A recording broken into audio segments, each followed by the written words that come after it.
Brodes Media.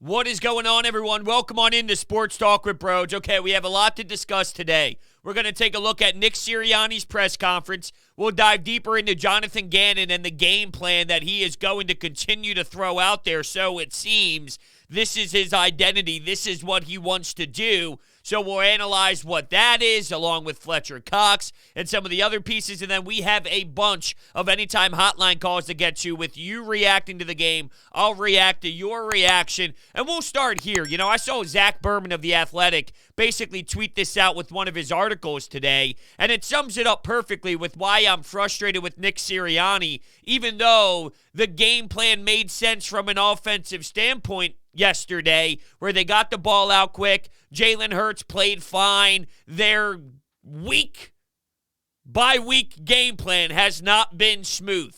2 out of the 4 opportunities were successful, and then 2 of the 4 were miserable. So you're batting at a 500 clip, which is a horrendous way to really analyze that. That's a horrendous way to tie things together, because batting 500 in baseball is absolutely fantastic. You know, 50% right now, though, is not great from Nick Sirianni. So I like the fact that it was strong, but, you know, we need to do it at a higher percentage. We need to do it at a higher clip. It's not rocket science here. There's a reason why this city screamed for it forever after the first problems against the 49ers and the Dallas Cowboys. There's a reason why we were already fed up with what we saw, because it was clear as day what needed to happen. So there's 2 areas of Nick Sirianni that really needs to be cleaned up. It's the red zone and it's the penalties. Now, he said in his day after presser today that it was harsher this time around. Discussing how it needs to be cleaned up, what has to change, it was a harsher tone. All right, that's what you told us. Let's see if the execution, though, actually happens, because you've told us a lot of information before, and it has not necessarily been actually planned and bang. Execution was there. If anything, it's been the opposite. You've told us things, but then step 2 wasn't dialed in perfectly.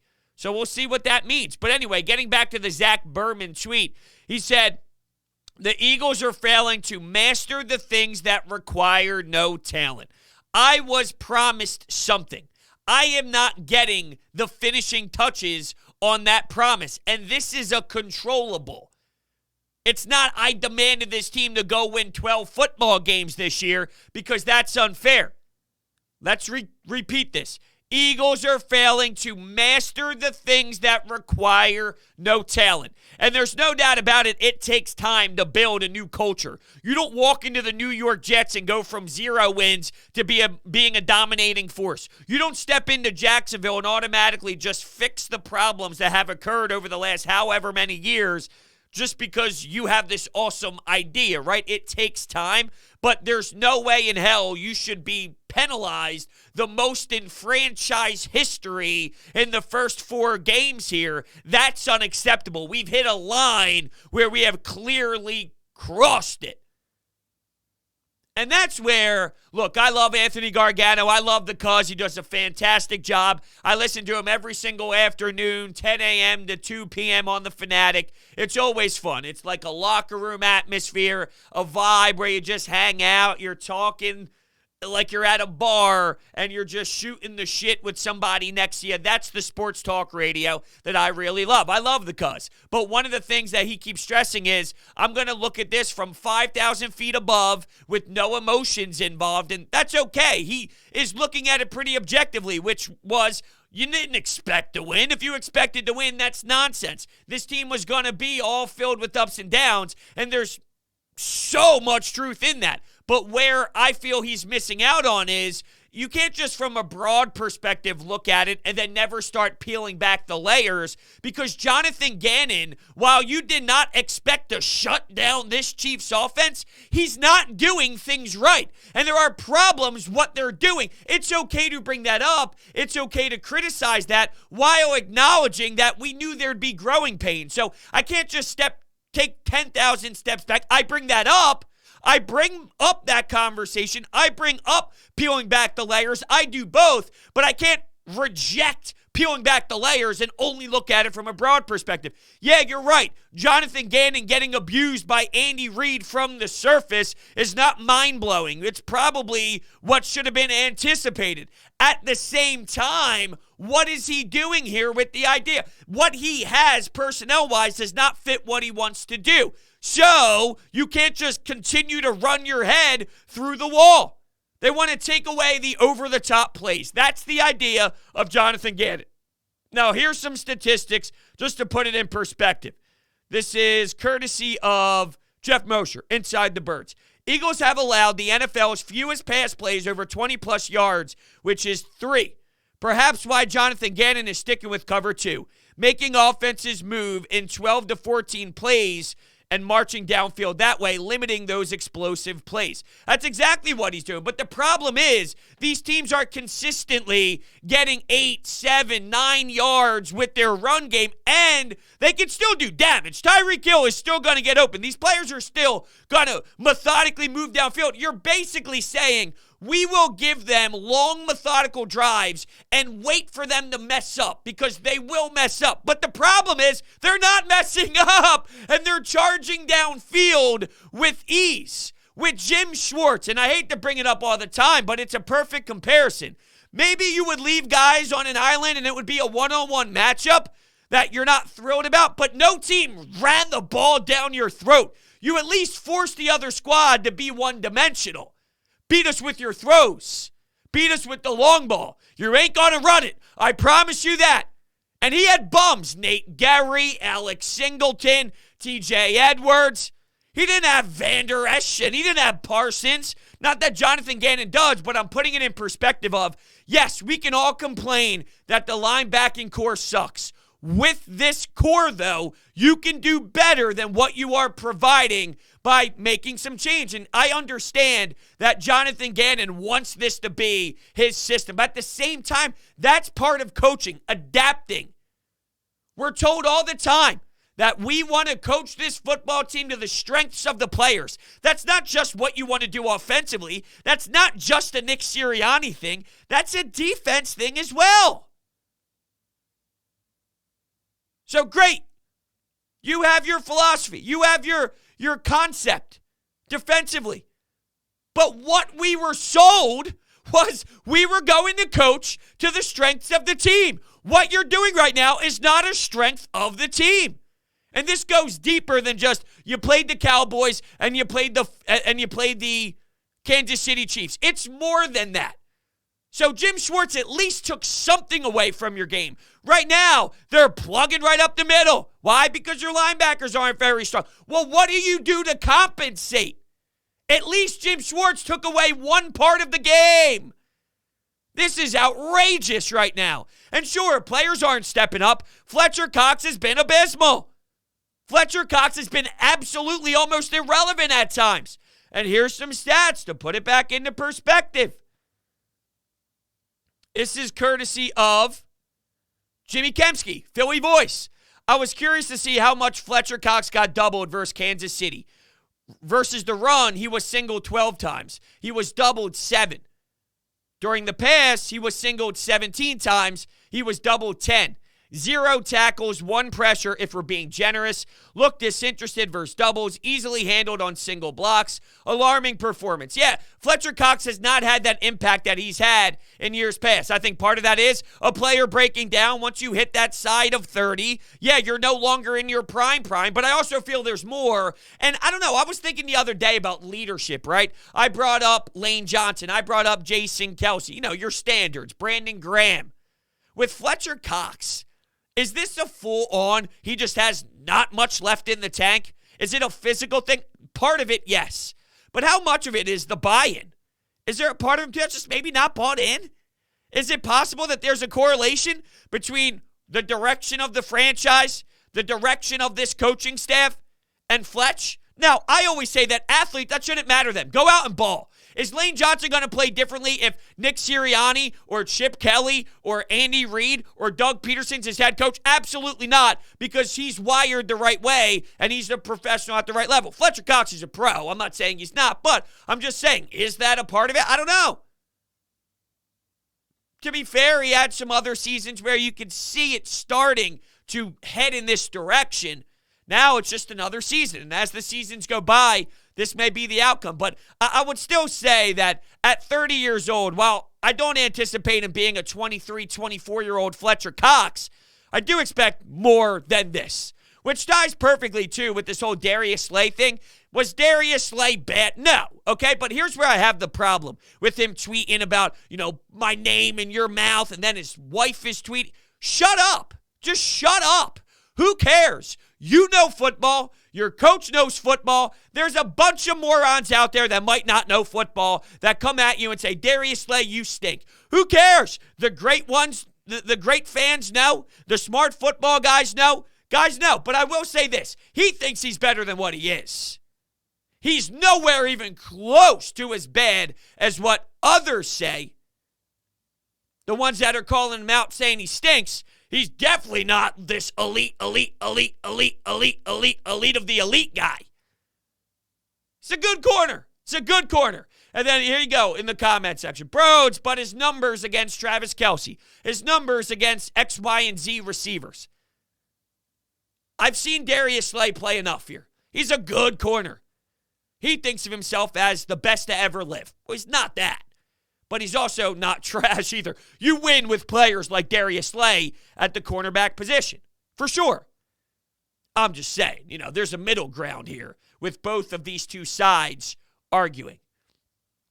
But yeah, there's a lot with this defense. They need to compete more. They have to fight harder. Teams can't march downfield easily, and then you're basically saying, let's wait for Andy Reid and Pat Mahomes to make a mistake. Alex Singleton was on WIP this afternoon. He spoke to John Ritchie and John DeCamera, and he basically was talking about the analytics and the number game and how, you'd be willing to give teams plays downfield because if you give them more plays, there's a better percentage, there's a better chance of them maybe having a turnover, and whether it's a fumble or an interception. So that's what we're begging on. Instead of taking it away, forcing that to happen, we're just going to wait for them to just shoot themselves in the foot. Well, I hate to break it to you. Most teams are not doing it at the rate that the Philadelphia Eagles are. So I don't like it. It's soft. Instead of a let's go get 'em mentality, we talk about dog mentality. Go get 'em. Well, that's the complete opposite of what the analytics are telling the Eagles to do. And I'm not anti-analytics. I just don't think this is the best for Jonathan Gannon and where this team is right now. So I guess if you can continuously see where I'm at here, I was told something and I'm not getting that. And there's a journey involved with the coaching staff molding their culture, right? But penalties and going to the most in franchise history, this isn't what we were promised from the scheme of Jonathan Gannon. More aggressive. Jim Schwartz was way too laid back. At the end of the day, they're both bend, don't break, but one is just more efficient than the other. And I can seriously make the argument that Jim Schwartz did more with less. Even though there were times we were frustrated that Jalen Mills bit on the double move. You weren't going to run the ball. Right now, these teams are doing both. So what's the answer? They're doing both. It's not working. Given their run game, 7-8 yards, why was the third down conversion rate so high, Jonathan? Maybe there's something to these chunk yards early. Maybe it's to getting third and manageable. And when it was 3rd and 6, you take a penalty, and now it's 3rd and 1. And here's a first down. So I think that's where I'm at with it. While I can acknowledge that this game, it wasn't horrendous offensively. The red zone was, and that brings me to the run game real quick, though, because with this run game, they're not using Miles Sanders. I think the reason why, he's just not smart hitting the holes and hitting the gaps. I remember earlier in the season, there was a 3rd and 6 call on 3rd down, and we were all questioning, what is Nick Sirianni doing there? Why would you run it? Well, there was an easy hole towards the right side for Miles Sanders to pick up that first, but he runs right in the back of his lineman. I think that's your correlation. I think that's your answer. He's just not sharp enough. He's not hitting the gaps properly. He's not as good as you think he is. Now, he definitely deserves more than what he's getting, but I think that starts the answer. Because this week I thought it was going to be strong in figuring out a lot on, okay, what's Fletcher Cox doing? What has his impact been? Not good enough. How do we change that? And what's going on with Miles Sanders? And, of course, cleaning up the penalties. You know, during the broadcast, they mentioned that Nick Sirianni, and I have it written right here, during the CBS broadcast, Sirianni doesn't correct penalties during practice because he doesn't want to lose time for more reps.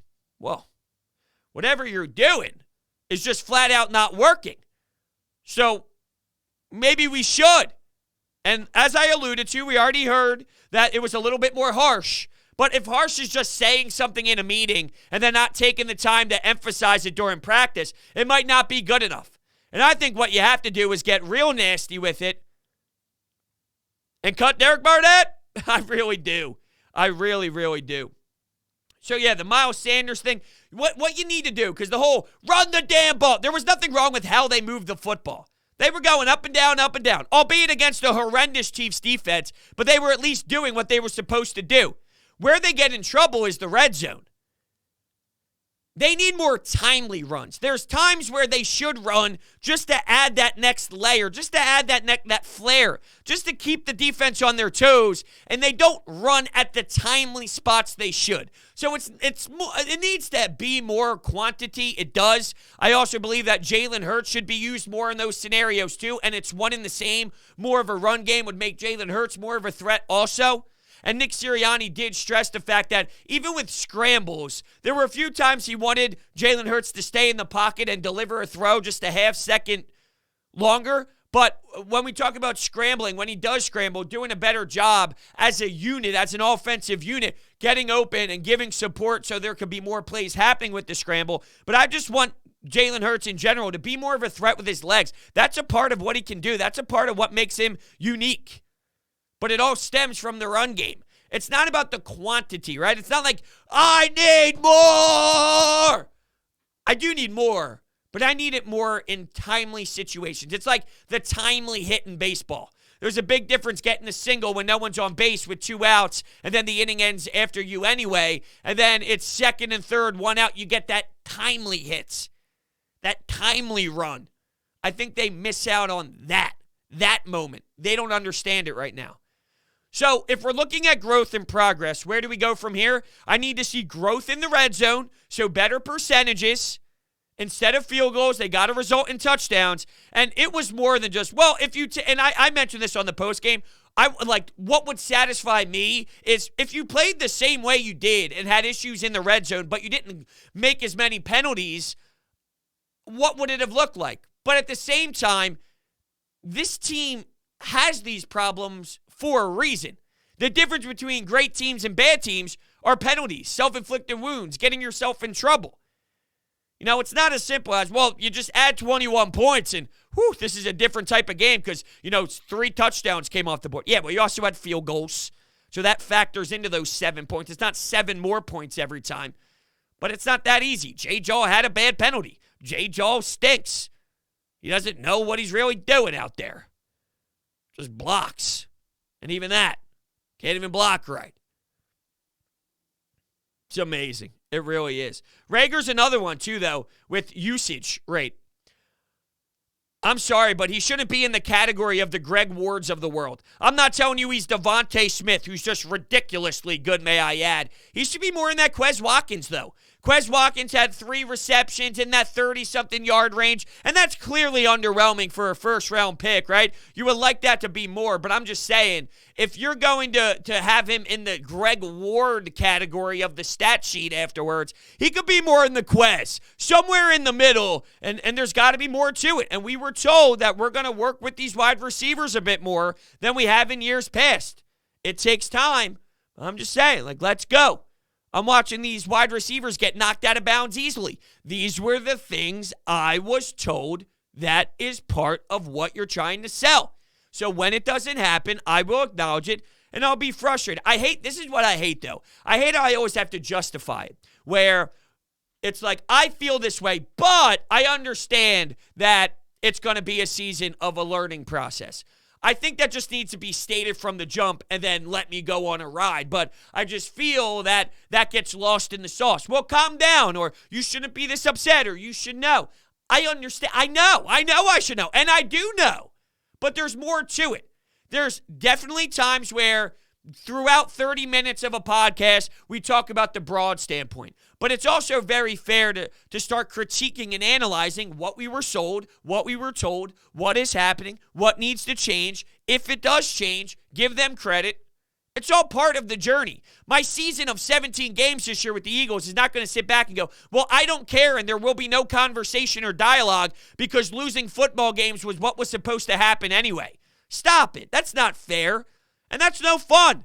I enjoy covering teams. I enjoy analyzing football. I enjoy studying ownership, studying general managers. I enjoy watching the quarterback and seeing the steps he takes and watching them progress and seeing how they handle adversity. So plenty of times, Broad's cool. Broad's okay. Broad makes sense. Because I'm not mad that they lost. It's not about me being upset they lost the game. They're playing the Chiefs. They were a 7-point dog at home. Yeah, losing made sense. It really comes down to how it looks, why it looks that way, what's not changing, what needs to change. So with that, let's roll on over to the Anytime Hotline. The Anytime Hotline is brought to you by Orbit Energy and Power. With over 20 years of industry experience, Orbit Energy and Power is home to your solar experts in both residential and commercial projects. At Orbit, they're dedicated to making sure your project is completed easily and properly by using high-quality materials and trained professionals to get the job done right. Orbit Energy and Power also provides water purification systems, backup energy services, battery storage, electrical upgrades, new roofs, heating and cooling, and so much more. Make sure you check out their information at orbitenergy.us or call 800-836-3987 to speak to a team member. All right, let's hear from you. The Anytime Hotline, how did you feel after this game? Hey, Brodes, I got the identity of this team. You ready? It's called shoot yourself in the fucking foot. When you lead not only the league, and you're breaking franchise records and league records in fucking penalties, you're really shooting yourself in the goddamn foot. You get to the red zone multiple times and do nothing but pass plays and wreck your touchdowns by getting penalties. That's shooting yourself in the foot. And we're also having to chant run the ball. That is pathetic. Yeah, like I said, and I know running the ball is definitely a common theme today. I apologize for that. When you think about the situation of running the ball, it's just where the league is. Look at Mac Jones and what he went through on Sunday Night Football against Tom Brady and the New England Patriots, right? They did not run the football. They had the negative 1 yard. What is going on here? So that is just more of a product of where we are, and that's not to say it's okay. You need to be better with it, but it wasn't the quantity of the run game. It's just, like I said, it's the timeliness of it. It's when you're in the red zone. It's opening up Jalen Hurts and his ability as well. You know, there's all these stats being thrown around right now of how excellent he is and how he's topping the league with Cam Newton and Pat Mahomes and Andrew Luck with the amount of yards that he has after 8 starts, his first 8 starts. And I'm not downplaying statistics. Ruben Frank put up an article of all these stats about he's in the same category of Donovan, Michael, Nick, and Jalen. Hurts is only the 4th quarterback in Eagles history to throw for at least 385 yards in a game with no interceptions. He talks out about the piling up the yards. He's got 2,584 combined yards, triple figures. Hurts' 101.1 passer rating is the 5th highest in Eagles history by a quarterback through 4 games, right? Like, there's so much about the greatness of Jalen Hurts through 8 games. But I'll say this, I'm not making it seem as if that doesn't matter whatsoever and there's zero validity to it, because there absolutely is. At the same time, though, we can't just pretend that we're not watching these games. There is a limit, there is a cap on what he can do right now, right? There's a reason why what works so successfully with this team is short and underneath, and it doesn't look the same way when you drop him back and you try and hit the long ball and you try and hit the home runs. And I'm not saying that that's a smart way to go about things where, you just drop back a bunch of times, and that's what I want, but I'm just saying there's clearly a cap right now. I see him as, right now, and I'm not saying that's a bad spot, because these individuals have been to the Super Bowl. They did not win, but let me get to my point. Jared Goff, Kyle Shanahan, and Jimmy Garoppolo, there's a system, there's a way, there's an idea, there's a concept that you can execute that can win a lot of football games. Sean McVay, Kyle Shanahan, those two quarterbacks. But they were both always thinking, well, what if we had someone with a better arm? What if we had someone who's more of a pocket passer? How does that change who we are?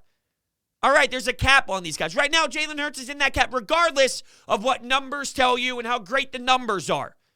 If we're going to say last year that Dak Prescott had all these, I wasn't one of them, I'm just saying. I'm sure there's a lot of Eagles fans out there that are supporting Jalen Hurts, but last season when Dak Prescott was throwing a bunch of yards, but they were down, they don't count. They're just garbage time stuff. And there's garbage time stuff, but there's also big moment stuff out of Jalen Hurts as well.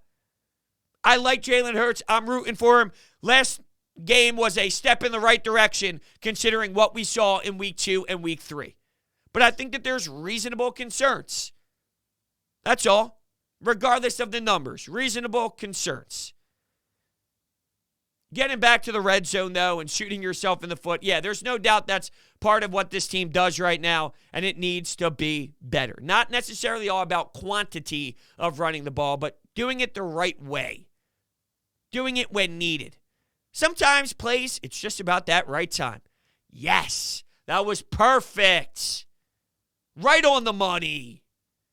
Big chunk play. Huge spot. Great execution. That's kind of the reaction I'm looking for with when Miles Sanders is getting the rock. More so than not. What up, Brodes? Calling from South Philly, man. Tough loss. Not going to hit the panic button yet. I just want to see what a game will look like when everybody's actually gelling and not causing varsity mistakes and penalties. But if I'm correct, 3 called back touchdowns, that's bad. And the fact that our run game is just invisible. I believe our run game left when Deuce left the building. Well, I don't know if that's necessarily fair, because even last year there were some problems with how we were utilizing Miles Sanders and things of that nature. I think it really does play more into this analytical stuff, and I know people hate that word and they're not a big fan of it. There's definitely ways for it to be utilized, and I think it does help out. Hey, it's 4th and 2. If you go for it here and get it, you have this % chance of winning, compared to if you kick a field goal, you have this % chance. Or let's just say screw the percentage chance of winning, but what's the percentage of getting this first down? If it's 4th and 1, things of that nature, right? Play by play, more so than we're going to create our entire belief. We're gonna literally operate all this way, because guess what? It doesn't work. Your idea and your belief of this defense is wait for Dak Prescott and the Dallas Cowboys to make mistakes. Wait for Kansas City and Andy Reid to make mistakes. More plays in a drive is more plays for them to make the mistake. No. I see it as more play. It's keeping you off the damn field. It's them getting a lot of yards because you can't stop the run because of the way you're playing up top as well. It's crazy to me. The analytics, you built this defense because of that. That's what the numbers tell you throughout these games. Like, you're getting annihilated. Well, Brodes, it worked in the first game. It worked in the second game. Matt Ryan stinks. The Falcons stink. Jimmy Garoppolo early missed a lot of plays. Could have been more damage done. And oh, by the way, now, after 4 weeks, teams pick up on it. Teams sniff you out. There's a big difference when nobody really knows who Jonathan Gannon is compared to now they do. Now they see it. Now they understand the tendencies. They see where the players are sitting in the zone. They find ways over the middle to get guys going with space. They hit players in stride. It changes. Yeah, when you play a team that's not great, it might be all right. I understand that if Jonathan Gannon gets better talent to fit his scheme, we'll be talking about something different. And that takes time. They need to hit a reset button on that side of the ball. This isn't an overnight shift. This was a legitimate rebuild. This was an actual retool. You need impact players. You have to find it at the safety position, the linebacker position on your defensive line. Guys like Josh Sweat, you know what I'm starting to realize? Good player, but, I mean, really. You need the Fletcher Cox, Javon Hargrave, the Fletcher Cox of his prime with a Javon Hargrave. We mentioned BG and Fletch and all these guys as if they're still the same age they were 5 years ago. That's not the case. So just like they're trying to implement the Miles Sanders thing is just so mind-boggling. But you think of the offensive side. Devontae Smith, okay, you got your number one wide receiver. You thought you had more in Jalen Reagor, but Miles Sanders, okay. You got Dallas Goedert, who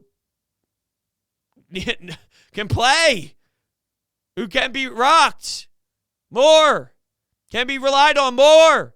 Use the middle of the field more. Get him the ball in space more. Let's go. You're starting to build that. Now it's time to do it on the other side. And you think of those draft picks. Indianapolis with Wentz taking all the snaps. Miami losing. Are you in a position? Yeah. Do you also have to question where you are with the quarterback after this year? Yeah. That, the QB, that's more of, we'll know more after 17 games, really. It's hard game by game, and we'll do it. But that's where, 17 games, so we can really see the peaks and the valleys. Because I knew there would be great games and great moments, and then weak ones. What outweighs which, though? 17 games is what you need to really know. Yeah, Brodes. Look, about the game, if you ask me, we honestly beat ourselves. Say what you want about the 3 touchdowns or callback because of penalties, but on the defensive side of the ball, we just kept on giving Kansas City momentum by committing stupid encroachment penalties. And the biggest issue with this team, man, is for a team that values accountability, there seems to be no discipline on both sides of the ball. And it's honestly costing us. In my opinion, we could have been in this game, a lot deeper in the fourth quarter if we played a much cleaner game of football. Sure, I agree with you there, but there's a reason why you're not playing a clean football game because of the young coaches. That's part of it, no doubt about it. That's absolutely part of it, which we knew entering the season, and your team isn't very strong. You got backup offensive linemen in there, and the fact that you were in there and you got as much battle as you did out of this team with the offensive line, that's pretty damn impressive, and they were involved, but I will disagree with your beginning statement, basically saying that, this was their game, or let's hear it one more time, just the beginning, so I'm not putting words in your mouth. Yeah, Brodes. Look, about the game, if you ask me, we honestly beat ourselves. We beat ourselves. I do agree with that. I don't know. Maybe you were saying it more in a tone of this was an opportunity to win. Like, while they were close and they were fighting and they were competing, I didn't really see it as a game that was theirs. When you think of the 49ers, that felt more of a game that, hey, it could have went either way. It was a flip of the coin. This one wasn't really this could have went either way. Even though it was explosive in both directions with offensive plays, it didn't really feel that way. And there's a reason why you had that many penalties. There's a reason why. It's because this is part of you. Like I said, the difference between a great team and a good team in this league is you don't do that. It's not, well, if you just clean that up, you'd be the great team. There's a reason why you can't clean that up as easily as possible. So, I don't know.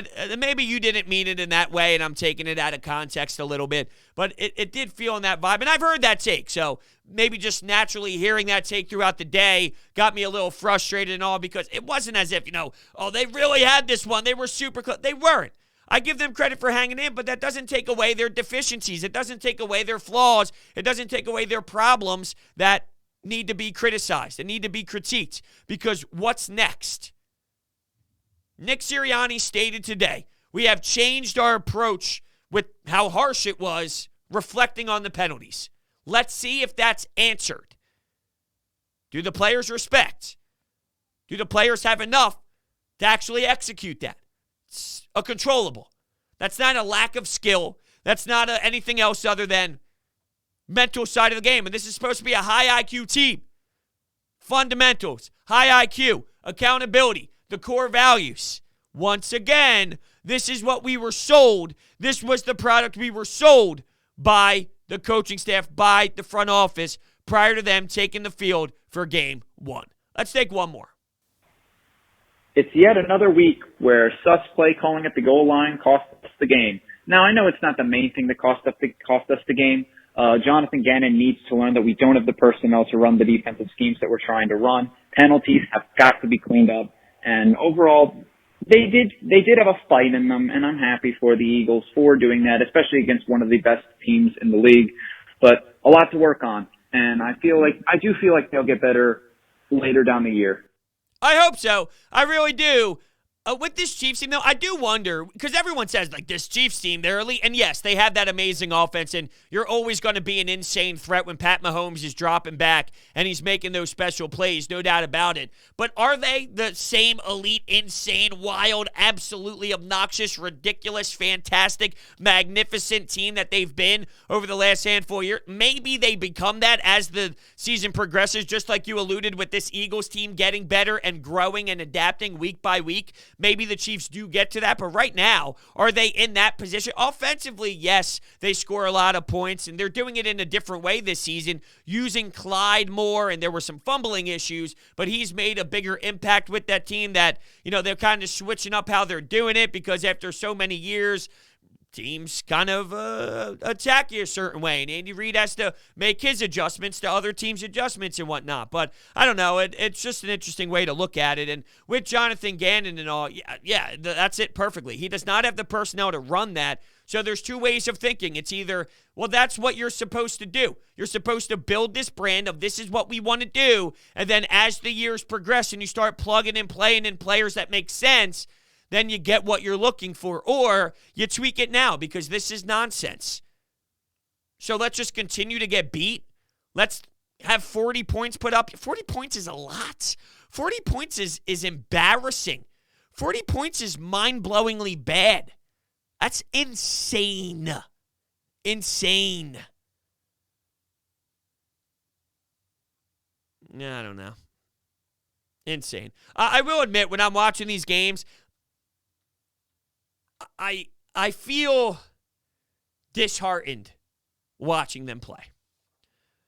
I thought it would be maybe where everything, like when it's sloppy because you self-inflict and whatnot, when that's happening and it's so sloppy and it's hard football to watch, it's like baseball. A bad brand of baseball is miserable. Sitting through 162 is atrocious when it's fundamentally flawed. This team right now is fundamentally flawed in certain areas, and it makes it so much less appealing. If they just lost because they weren't talented enough, but they weren't having one of the most historic penalty starts of the season in National Football League, in the Eagles' history, it's a totally different feel. But watching the game, it just feels disheartened. I thought there would be a little more fun to it, a little more pop to it, even though it wouldn't generate in all the wins in the world. It's not about the wins. It's about how it looks. And we're only 4 games in. So I'm not going out on a hot take and saying this team can never figure it out with this coaching staff and they're doomed forever. All I'm saying is throughout 4 games, I just sense that something's missing.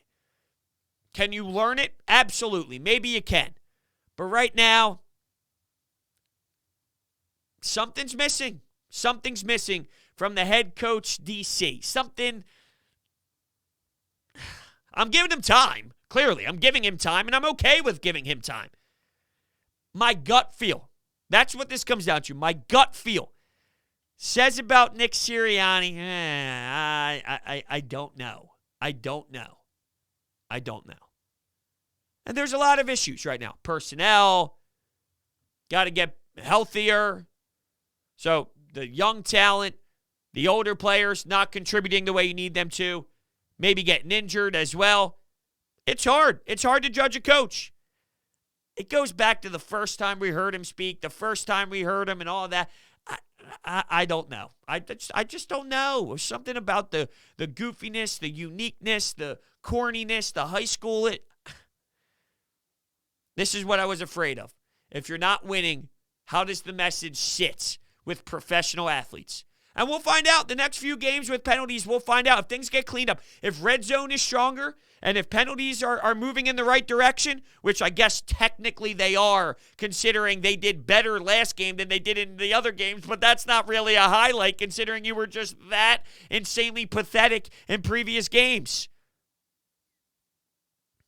I would feel better about it. It's just a gut. That's all. It's a gut nauseousness when I think about it. That's all. But I'm giving him time. I just want to make that clear. I'm giving him time, and I'm not ruling it out that he can grow. I just got to be true to my honest opinion here. Be true to myself. That's where I sit, at least today. And with that being said, I want to thank everybody so much for hanging out with me today. Before we head out of here, let me tell you about my friends over at DraftKings. You know how magnificent they are, and you have to listen to this offer that they are giving out to you right now. DraftKings Sportsbook, an official sports betting partner of the NFL, has a Week 5 offer every football fan should jump on. New customers can bet just $1 in any NFL football game and win $100 in free bets if either team scores 8 points. That's right. The last 0-0 tie in the NFL was in 1943, so I'd say this is a no-brainer. DraftKings customers can also get skin in the game with the new same-game parlays. Download the DraftKings Sportsbook app now and use promo code Brodes. Bet just $1 in any NFL game and win $100 in free bets if either team scores a point. That's promo code Brodes this week at DraftKings Sportsbook, an official sports betting partner of the NFL. Must be 21 or older, Pennsylvania only. New customers only. Restrictions apply. In partnership with Meadows Racetrack and Casino. See DraftKings.com/sportsbook for details. Gambling problem? Call 1-800-GAMBLER. I want to thank everybody so much for hanging out and listening, and I will see you next time.